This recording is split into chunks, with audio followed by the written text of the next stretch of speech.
जानना चाहेंगे आपसे कि जब से ये सब शुरू हुआ है, खेल आपका और देश विदेश में जाके खेलते हैं, तो कुछ भी सुधार हुआ है? Any improvement since you started playing? Sir, अभी तक जब हम पहले 2016 से खेलते आ रहे हैं, कई चीज़ों में सुधार थोड़ा सा तो हुआ है सर। हमारे इम्प्रूवमेंट में देखा जाए तो बहुत सारा सुधार आया है, मगर अभी भी क्या होता है, हम पहले जब हम स्टार्टिंग में खेलते थे तब से कुछ लोगों का ये ख्याल है कि लड़कियों का क्या काम इसमें, ये ये लड़कों का गेम है, लड़कियों का ये गेम नहीं है, तुम लोग ऐसे ही वक्त बर्बाद कर रहे हो। कईयों का यही मानना था कि अभी हमारे आचे रिंगचंद जी हैं, तो ये जब हम अभी एशियन खेलने गए थे तो हमें ये मोस्ट सीनियर प्लेयर है, तो हमें टीम में इसकी बहुत ज़रूरत थी सर। तब इनके बेबी को सिर्फ 8 मंथ हुए थे, तो इसके लिए मुश्किल था कि अपने बेबी को घर पे छोड़ के हाँ, एशियन ये खेलने जाना बहुत मुश्किल था। तो ये क्या करी, इसने अपने पेरेंट्स के पास अपने बेबी को रखा और अपना टीम में खेलने के लिए आए सर।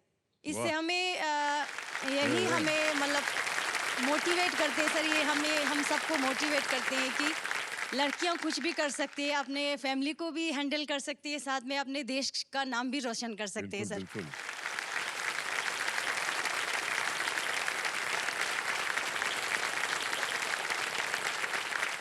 पाँच महीने के बाद ये फिर से रिंक में उतरे।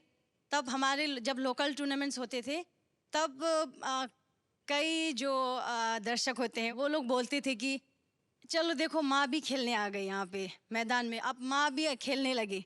वो लोग मतलब ताने मार रहे थे इसको। जी, जी। मतलब बहुत बुरा लग रहा था हमें भी। मगर ये हार नहीं माने सर, ये स्कोर करते रहे, आगे जाने लगे और टीम के लिए मेडल भी लेके आए सर। बहुत-बहुत बधाई आपको विंसेंट जी।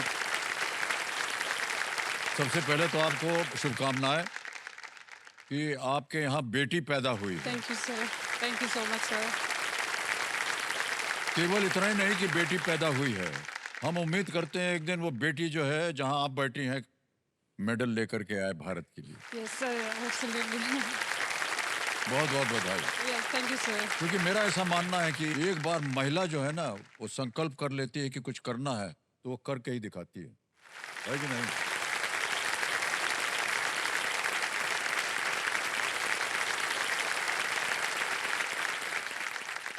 मैं ये चीज़ भी बोलना चाहती हूँ सर कि जब लड़कियाँ माँ बन जाती है, जब भी खेलती है तो बहुत कुछ बोलते हैं।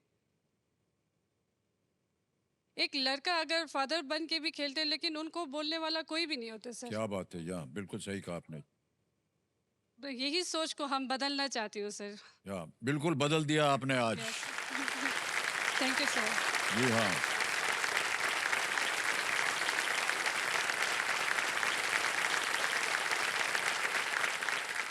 देखिए सज्जनों, ये जो महिलाओं के प्रति आप लोगों की जो धारणा है कि इनको घर में रहना चाहिए, बाहर नहीं जाना चाहिए, ये गलत है। देखिए आज ये लोग देश का नाम ऊपर किए हैं। आप में से कितने लोग हैं जो आइस हॉकी खेल सकते हैं, और खेलने के बाद आप में से कौन इतने हैं जो एक मेडल जीत करके ला सकते हैं देश के लिए? ये बताइए आप पहले। उसके बाद आप जो भी लांछन कसना है कसिए, लेकिन पहले जाके खेलिए तो सही, है कि नहीं? बिल्कुल। कहाँ से मिला आपको इतना ज्ञान? सर डॉक्टर नूरजहां है। हाँ। सर क्या मैं आपने इसकी स्टडी की हुई है क्या, म्यूरल्स वगैरह की जी पेंटिंग की? सर आइस हॉकी के साथ साथ मैं आर्ट कंजर्वेटर का भी काम करती हूँ, ओह, एज अ अच्छा। रिस्टोरर काम करती हूँ ऑल ओवर इंडिया। और उसका मैंने मास्टर्स और उसके बाद मैंने पीएचडी भी कंजर्वेशन उफ। में किया है।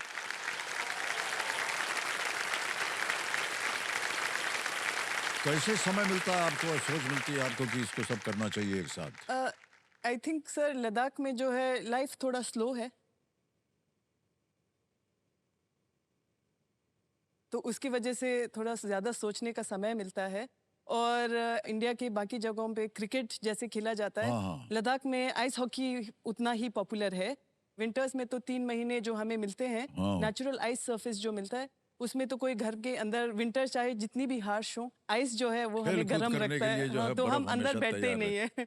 लद्दाख में हम एक फिल्म की शूटिंग करने गए थे, और वहाँ जाने से पहले 2 दिन इधर दवाई खाना पड़ा और वहां जाने के बाद 2 दिन बोला लेटे रहो, कुछ मत करो। तो शूटिंग में भी जो डायरेक्टर था वो बोलता था ज्यादा जोर से भागना नहीं, ज्यादा जोर से चलना नहीं, सांस फूल जाएगा।